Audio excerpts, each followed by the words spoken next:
नमस्कार।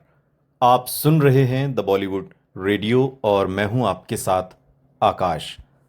दोस्तों, आज के इस पॉडकास्ट में किस्सा शोमैन राज कपूर और सुपरस्टार राजेश खन्ना का। राज कपूर और राजेश खन्ना के बीच का रिश्ता हिंदी सिनेमा के दो अलग अलग युगों के प्रतिनिधियों के बीच एक दिलचस्प, सम्मानजनक लेकिन पेशेवर दूरी वाला रिश्ता था।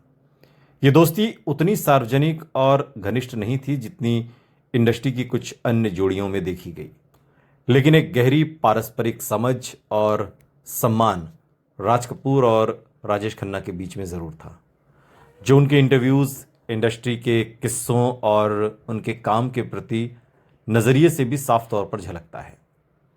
राज कपूर, जिन्हें शोमैन कहा जाता था, 1940 से 60 के दशक के उस दौर के सुपरस्टार थे जब भारतीय सिनेमा सामाजिक यथार्थ, रोमांस और मानवीय संवेदनाओं के मेल से अपनी पहचान बना रहा था।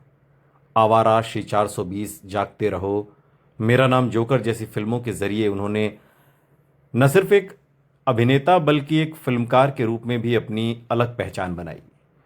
वो एक पूर्ण रचनाकार थे जो अपनी फिल्मों की कहानी, संगीत, निर्देशन और प्रस्तुति पर पूरा नियंत्रण रखते थे। दूसरी ओर राजेश खन्ना 1969 के बाद के उस दौर के सुपरस्टार बने जिसे हिंदी सिनेमा का पहला स्टार ड्रिवन युग कहा गया। आराधना, कटी पतंग, आनंद, सफर, अमर प्रेम जैसी फिल्मों ने उन्हें एक ऐसे रोमांटिक हीरो के रूप में स्थापित किया जिसके लिए दर्शकों में अभूतपूर्व दीवानगी देखी गई। ये वो समय था जब स्टारडम का अर्थ किसी अभिनय नहीं, सिर्फ अभिनय से नहीं, बल्कि एक सामाजिक घटना बन चुका था। दोनों के रिश्ते को समझने के लिए सबसे पहले उनके स्टारडम के स्वभाव को समझना जरूरी है। राज कपूर का स्टारडम क्रिएटर स्टार का था, जहां वो अपनी फिल्मों के माध्यम से समाज को एक संदेश देते थे और अपनी एक विशिष्ट सिनेमाई दुनिया रचते थे, जबकि राजेश खन्ना का स्टारडम फेनोमेनन स्टार का था, जहां उनकी पर्सनैलिटी, स्क्रीन प्रेजेंस और रोमांटिक इमेज ने उन्हें सीधे दर्शकों के दिलों का बादशाह बना दिया। और यही कारण था कि राज कपूर की फिल्मों में वो खुद केंद्र में होते थे और उनकी कहानियां अक्सर उनके इर्द गिर्द, व्यक्तित्व के इर्द गिर्द ही घूमती थी, बुनी जाती थी। ऐसे में किसी दूसरे बड़े स्टार को शामिल करने की गुंजाइश कम ही होती थी। यही एक बड़ा कारण माना जा सकता है कि राज कपूर ने कभी राजेश खन्ना को अपनी फिल्मों में कास्ट नहीं किया। हालांकि फिल्म सत्यम शिवम सुंदरम में राज कपूर चाहते थे कि वो राजेश खन्ना को कास्ट करें, लेकिन कपूर फैमिली इस बात पर सहमत नहीं थी, खासकर शम्मी कपूर, ऋषि कपूर। और यह निर्णय किसी व्यक्तिगत मनमुटाव का नहीं बल्कि एक रचनात्मक दृष्टिकोण के परिणाम के स्वरूप देखा गया। राज कपूर अपनी फिल्मों में या तो खुद अभिनय करते थे या फिर अपने बेटों रणधीर कपूर, ऋषि कपूर को लॉन्च करने या स्थापित करने पर ध्यान देते थे। जैसे बॉबी 1973 में जो आई, उसके जरिए ऋषि कपूर को लॉन्च किया गया।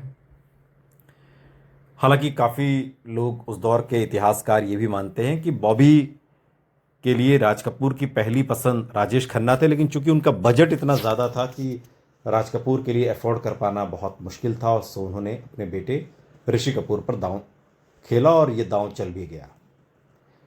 इंडस्ट्री के जानकारों और पुराने इंटरव्यूज़ के हवाले से ये भी कहा जाता है कि राज कपूर राजेश खन्ना के स्टारडम से भली भांति परिचित थे और उनकी लोकप्रियता की सराहना करते थे, लेकिन वो उन्हें अपनी फिल्मों की टोन और नैरेटिव में फिट नहीं मानते थे। एक अनौपचारिक बातचीत में राज कपूर ने यह संकेत दिया था कि हर स्टार का अपना एक संसार होता है, और ये बात उनके और राजेश खन्ना के बीच की पेशेवर दूरी को समझने के लिए काफ़ी है। दूसरी ओर राजेश खन्ना ने भी कई इंटरव्यूज़ में राज कपूर को एक महान फिल्मकार बताया और ये स्वीकार किया कि राज कपूर साहब ने हिंदी सिनेमा को जो पहचान दी वो अद्वितीय है। उन्होंने ये भी कहा था कि वो राज कपूर की फिल्मों के बड़े प्रशंसक रहे हैं, खासतौर पर उनकी मानवीय संवेदनाओं को चित्रित करने की शैली के। दोनों के बीच का एक दिलचस्प किस्सा अक्सर सुनाया जाता है। जब राजेश खन्ना अपने करियर के चरम पर थे, तब एक अवार्ड फंक्शन या इंडस्ट्री इवेंट में उनकी मुलाकात राज कपूर से हुई और वहां राज कपूर ने मजाकिया लेकिन अर्थपूर्ण अंदाज में कहा, स्टारडम को संभाल कर रखना ये बहुत नाजुक चीज होती है। ये लाइन, ये वाक्य, ये सेंटेंस एक अनुभवी फिल्मकार की तरफ से एक उभरते हुए सुपरस्टार को दी गई सलाह के रूप में देखा जा सकता है। राजेश खन्ना ने भी इस बात को गंभीरता से लिया और बाद में कई इंटरव्यूज में यह स्वीकार किया कि स्टारडम जितनी जल्दी मिलता है उतनी ही जल्दी छिन भी सकता है। यह अनुभव उन्होंने खुद भी किया, खासकर 1970 के दशक के उत्तरार्ध में, जब अमिताभ बच्चन का उदय हुआ और दर्शकों की पसंद अचानक से बदलने लगी। राजेश खन्ना से शिफ्ट होकर अमिताभ के पास चली गई। तुलनात्मक अध्ययन की दृष्टि से देखें तो राज कपूर और राजेश खन्ना के करियर में कई समानताएं और भिन्नताएं दोनों ही मौजूद हैं। राज कपूर का करियर लंबा और बहुआयामी था। वो अभिनेता, निर्देशक, निर्माता और स्टूडियो मालिक थे और उन्होंने आर के स्टूडियो के जरिए एक संस्थागत ढांचा खड़ा किया था। उनकी फिल्में अक्सर सामाजिक संदेश, वर्ग संघर्ष, प्रेम और मानवीय मूल्यों पर आधारित होती थीं। इसके विपरीत राजेश खन्ना का करियर मुख्य रूप से एक अभिनेता के रूप में केंद्रित था। वो अपने समय के सबसे बड़े बॉक्स ऑफिस स्टार थे, जिनकी फिल्मों की सफलता काफी हद तक उनकी व्यक्तिगत लोकप्रियता पर निर्भर करती थी। राज कपूर का कालखंड स्वतंत्रता के बाद के भारत का था, जहां सिनेमा समाज का दर्पण बनने की कोशिश कर रहा था, जबकि राजेश खन्ना का दौर 60 के दशक के अंत और 70 के दशक की शुरुआत का था, जब रोमांस, भावनाएं और व्यक्तिगत आकर्षण दर्शकों के लिए ज्यादा महत्वपूर्ण हो गए थे। राज कपूर की फिल्मों में कॉमन मैन की कहानी होती थी, जबकि राजेश खन्ना की फिल्मों में लवर बॉय या ट्रेजिक हीरो की छवि ज्यादा प्रमुख होती थी। इंटरव्यूज के आधार पर भी यह स्पष्ट होता है कि दोनों के बीच कोई कड़वाहट नहीं थी, बल्कि एक दूसरे के प्रति सम्मान था। राज कपूर ने कभी सार्वजनिक रूप से राजेश खन्ना की आलोचना नहीं की और राजेश खन्ना ने भी हमेशा उन्हें लेजेंड का दर्जा दिया। हालांकि दोनों के काम करने के तरीके और सोच में अंतर जरूर था। राज कपूर एक ऑट्योर फिल्म मेकर थे, जबकि राजेश खन्ना एक स्टार परफॉर्मर थे।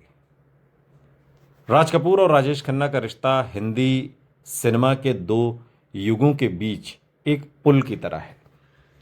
एक तरफ वो दौर जब फिल्मकार ही सबसे बड़ा स्टार होता था, दूसरी तरफ वो दौर जब अभिनेता का जो व्यक्तित्व है, उसका व्यक्तित्व ही फिल्म की सफलता का केंद्र बन गया। दोनों ने अपने अपने समय में सिनेमा को नई दिशा दी और भले ही उन्होंने साथ काम नहीं किया, लेकिन उनकी विरासत एक दूसरे को पूरक बनाती है। और यही कारण है कि आज भी जब हिंदी सिनेमा के इतिहास की बात होती है तो राज कपूर और राजेश खन्ना दोनों के नाम सम्मान और गर्व के साथ लिए जाते हैं।